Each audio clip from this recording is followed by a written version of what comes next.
It's good to be among scholars, not among barely literate YouTube rabble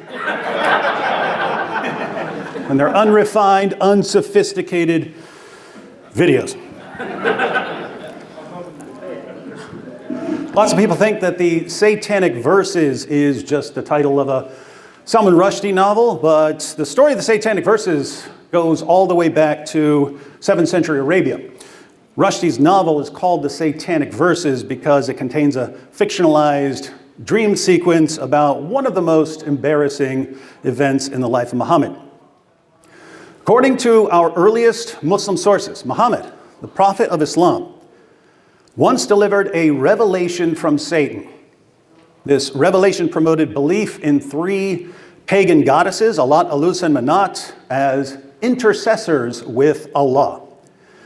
If these stories are correct, Muhammad was tricked into committing the worst possible sin in Islam, the sin of shirk, or associating partners with Allah. Following the Western tradition, we'll refer to what's reported in these sources as the Satanic Verses incident. Islamic tradition refers to this as the story of the cranes as in birds, and we'll soon see why. During the first 2 centuries of Islam, there was a virtual consensus that some version of the Satanic Verses incident occurred. There was a near consensus that it happened. Today in Islam, there's a virtual consensus that no version of the Satanic Verses incident occurred. There's a near consensus that it didn't happen. This is especially interesting because there are so many different Muslim groups in the world with different methodologies. Many of these groups priding themselves on getting their beliefs about Islam from the early Muslim community. And yet, on this topic, they believe the opposite of what the early Muslim community believed, and they frequently regard anyone who agrees with the early Muslim community as heretical. So we have a mystery on our hands. How do you go from a near consensus that something happened to a near consensus that it didn't happen? Turns out we know exactly why the Muslim community changed its collective mind about the Satanic Verses. Islamic theology changed, and this theological change compelled Muslim scholars to rewrite history for the sake of the evolving orthodoxy. To understand how a theological change led to a historical change, we'll begin by reading one version of the Satanic Verses incident to familiarize ourselves with the story. Then we'll consider how non-Muslims evaluate the historicity of the story, and we'll contrast this with how Muslims evaluate the historicity of the story. And finally, we'll see how the Islamic theologically induced revision of history should cause thoughtful Muslims to reevaluate the real source of their beliefs. Here's one of the medium-length reports of the Satanic Verses incident. This is quoted by Tabari in both his history and his Quran commentary. The messenger of God, Muhammad, was seated in a large gathering of Quraysh, that's Muhammad's tribe. He desired that day that nothing come to him from God that would cause them to turn away from him. Muhammad didn't want to receive a revelation that would lead to further hostility from his tribe. And God sent down, by the star when it sets, your companion has not gone astray, nor is he misguided. Those are the opening 2 verses of Surah 53. And the messenger of God recited it until he reached, have you seen Allat, Al-Uzza, and Manat, the third, the other? 3 pagan goddesses that were especially dear to Muhammad's tribe. When Satan cast 2 phrases upon him, those high Garnik is untranslated here, it's usually translated as cranes, which makes most sense because the idea is that they're like birds that can carry your prayers up to Allah. Indeed, their intercession is hoped for. He uttered the 2 phrases, then he went on and recited the whole surah.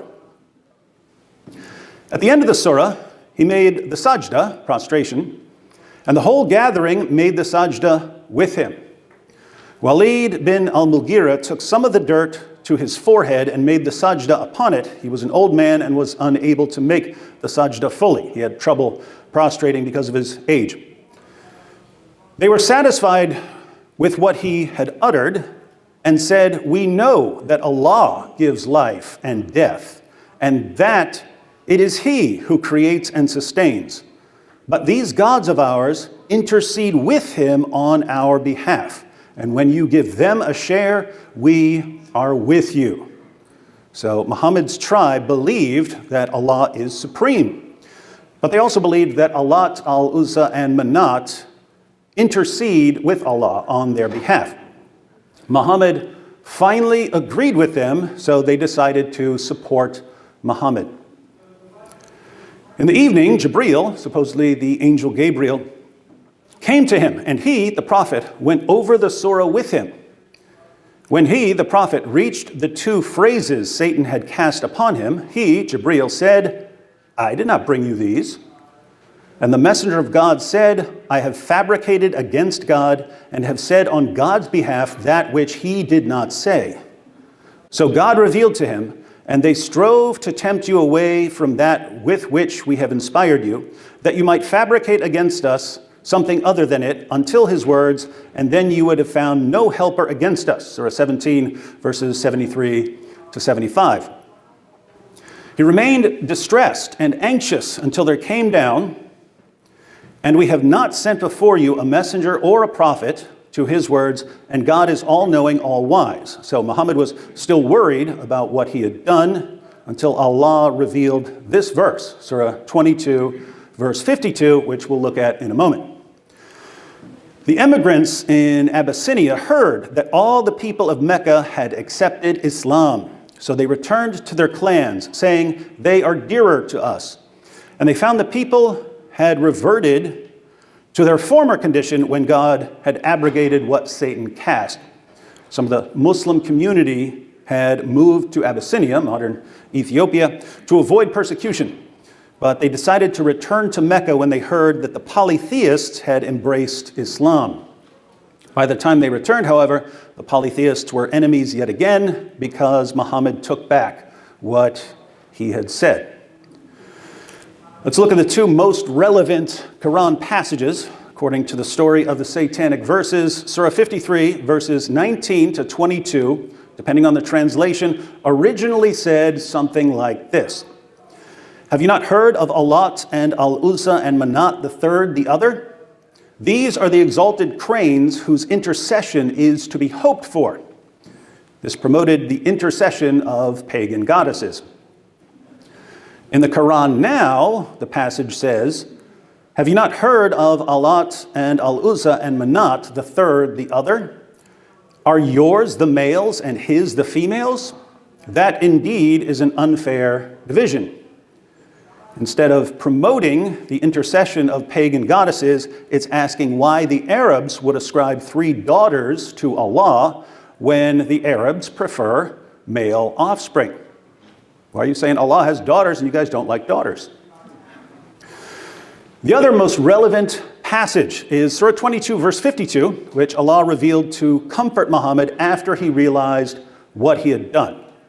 Allah declares, "And we did not send before you any apostle or prophet, but when he desired, Satan made a suggestion respecting his desire. But Allah annuls that which Satan casts. Then does Allah establish his communications, and Allah is knowing, wise." In other words, Muhammad, don't worry about this too much because it happens to all prophets from time to time. And that comforted Muhammad. There are 2 primary ways we can investigate the authenticity of the Satanic Verses incident. First, we can apply the method that historians use to investigate events, the historical method. Second, we can apply the method that Muslims use when they investigate Islamic history, isnad, criticism. We'll consider both methods and see where the evidence points. How would a non-Muslim historian approach the Satanic Verses? We'll keep this simple. The first question a historian is going to ask is, what do our earliest sources say? Generally, earlier reports are more reliable than later reports because later reports are more likely to be embellished or influenced by people's biases. So early testimony is extremely important, and we have to ask what the early Muslim historians said. Here we find that our earliest biographical records, such as Ibn Ishaq and Waqidi, contain Satanic verses reports. We also know that even earlier sources contained reports of the Satanic verses. This isn't something that was invented late in Islamic history. This is something that goes back to the 1st century of Islam. The next question a historian is going to ask is, how many sources are there? Is the story found in just one source, or do we find it in multiple historical reports? The idea here is that if we only have one source telling us that an event occurred, it's possible that someone made it up. But if we have multiple reports telling us the same thing, it seems less likely that someone simply invented it. So when we investigate the Satanic verses, how many historical reports are we dealing with? 1 or 2? 5? 10? We have at least 50 Muslim sources reporting this incident. Not 1, not 2, 50. And if you'd like to read all 50, the late Harvard scholar Shahab Ahmed, unquestionably the greatest authority on the Satanic verses incident in history, translated all 50 of them in his book, Before Orthodoxy, The Satanic Verses in Early Islam. We already read his translation of one of them. So, not only do we find the Satanic verses in our earliest biographical sources, we also find that we have an absolutely astounding number of reports. At this point, the historian is going to ask whether these sources are independent. That is, are a bunch of sources just copying from one source? If that's the case, then even if you have a bunch of sources, there's really only one source, the original source that everyone else copied. So how many independent sources do we have? Here, the isnads, the chains of transmission, come in handy because Muslims often kept records of where they got their stories. Of the 50 sources we have for this story, 7 go back to Ka'b al-Kharazi, one of Islam's greatest early Quran scholars. 6 go back to Urwa ibn al-Zubair, an early Meccan scholar who's known as the founder of the study of the life of Muhammad. He was also Aisha's nephew, Abu Bakr's grandson, and the son of Abu Bakr's daughter, Asma, one of the first 20 converts to Islam. 5 go back to Abu al-Aliya al-Basri, another of the greatest Quranic scholars of the 1st century. He studied the Quran with Caliph Umar, Ubay ibn Ka'b, Zayd ibn Thabit, and Ibn Abbas. 2 go back to al-Sudi, another early scholar who studied with Ibn Abbas. 3 reports go back to Qatada ibn Diyama, one of Islam's greatest early commentators. 2 go back to Abu Bakr ibn Abdul Rahman ibn al-Harith, one of the top scholars in Islamic law during the 1st century of Islam. 1 comes from the tafsir of Muhammad ibn al-Sa'ib al-Kalbi, an early commentator who composed the longest tafsir that had been written up until his time. 1 goes back to al-Dahak ibn Muzahim al-Balki, a 1st century expert in tafsir. 4 go back to Muqatil ibn Sulaiman, a Quran scholar who wrote the earliest surviving complete tafsir of the Quran. 3 go back to Mujahid ibn Jabr, who was a student of Ibn Abbas and was called during his lifetime the most learned man alive in tafsir. 1 goes back to Ikramah, a slave of Ibn Abbas and an expert on the life of Muhammad. We have 10 reports that go back to Muhammad's cousin Ibn Abbas, the founder of Quranic studies. When I talk about different reports all being traced back to the same scholar, here's a graphic of what I mean. These are the reports that are traced back just to Muhammad's cousin Ibn Abbas by all these different chains of transmission. Ibn Abbas is at the top. All these other people are transmitting what came from him. We have 3 that go back to Sa'id ibn Jubair, one of the leading Quranic scholars of his time and one of the top students of Ibn Abbas. Some of Ibn Abbas's narratives go through Sa'id ibn Jubair. And we have 2 that go back to al-Hasan al-Basri, an early scholar of the Quran and of Sharia. Some of these aren't completely independent because several of these guys knew each other and studied under each other, but there are a lot of independent sources here. It's clear then that we have numerous independent sources for the Satanic verses. These are some of the main criteria a historian would use in evaluating the Satanic verses. We have early sources going back to the 1st century of Islam, if you trace them back. We have multiple sources, somewhere in the neighborhood of 50, and we have independent sources, including a number of Islam's best 1st century historians and commentators. But we can go even further. Historians also apply principles such as the principle of embarrassment. The principle of embarrassment states that, as a general rule, dedicated followers of a religious leader don't invent embarrassing stories about their leader. If they're going to invent a story, it's going to be something positive, stories about the leader performing miracles, for instance. What this means is that it just doesn't seem very likely that a bunch of Muslims decided one day to invent a story about Muhammad delivering revelations from the devil. And if non-Muslims had invented it, Muslim scholars certainly wouldn't have passed it on as if it really happened. So it seems absurd to claim that this story was a fabrication. By far, the most plausible explanation for the data we have is that at least some historical core behind these accounts is true. We can see then why most non-Muslim scholars regard this event as indisputable. The great Oxford scholar Guillaume, for instance, says this: "It is impossible to suggest a motive that would induce the early Muslims to write such a story about the prophet unless it were true. If historical evidence is to be given any value, we must hold that Muhammad pronounced these words in the middle of Surah 53. And Montgomery Watt concludes, Muhammad must have publicly recited the Satanic verses as part of the Quran. It is unthinkable that the story could have been invented by Muslims or foisted upon them by non-Muslims. Now, at this point, Muslims usually make it clear that they don't care much about non-Muslim historical methods. They say, our scholars have looked at the chains of transmission for these stories, and they don't meet our rigorous standards for historicity.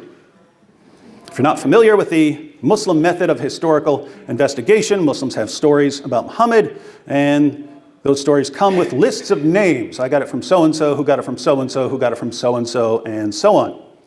A Muslim scholar then looks at these names, and if he's convinced that everyone on the list is trustworthy, and he doesn't have any major objections to the story, he concludes that the story is true. If the Muslim scholar doesn't like all the names on the list, he rejects the story.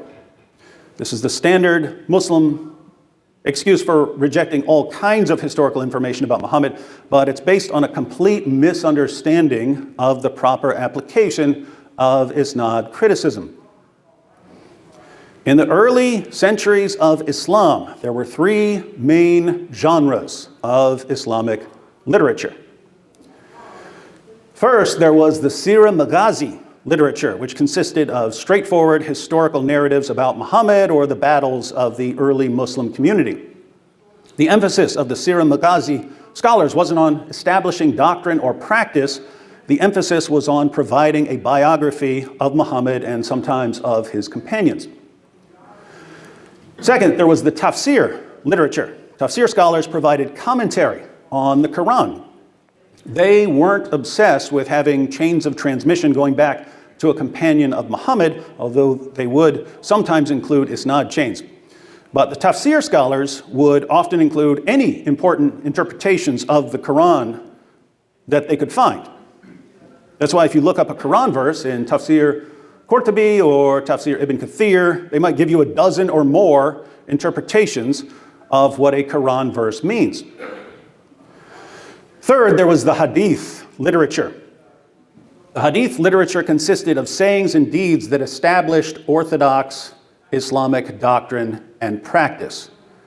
And this was so important to them that they came up with a methodology that supposedly guaranteed the accuracy of their reports.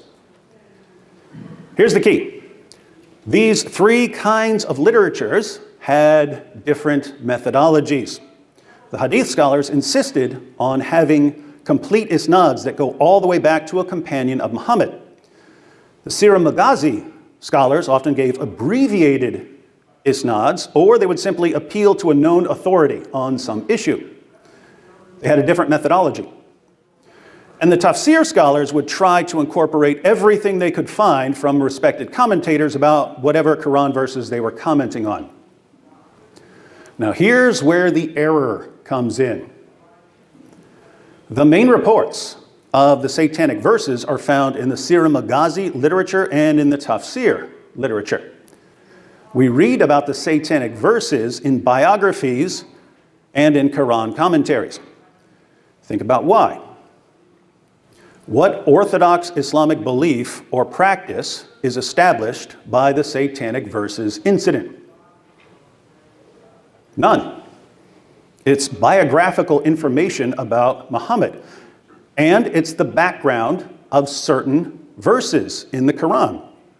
That's why the reports are found in the Sirah Maghazi literature and in the tafsir literature. This means that the reports should be judged based on the standards and methodology of the Sirah Maghazi scholars and the tafsir scholars, not on the standards and methodology of the hadith scholars, who had a different purpose and a different methodology. But modern Muslims reject the reports by applying the methodology of hadith scholars. And so Muslims who reject the Satanic verses based on hadith methodology are simply confused about the role of isnads in the Sirah Maghazi and tafsir literature. When we examine the Satanic verses reports based on the standards of the Sirah Maghazi and tafsir scholars, we find that the reports are reliable. Indeed, reports of the Satanic verses were accepted by the greatest of the early Sirah scholars and tafsir scholars.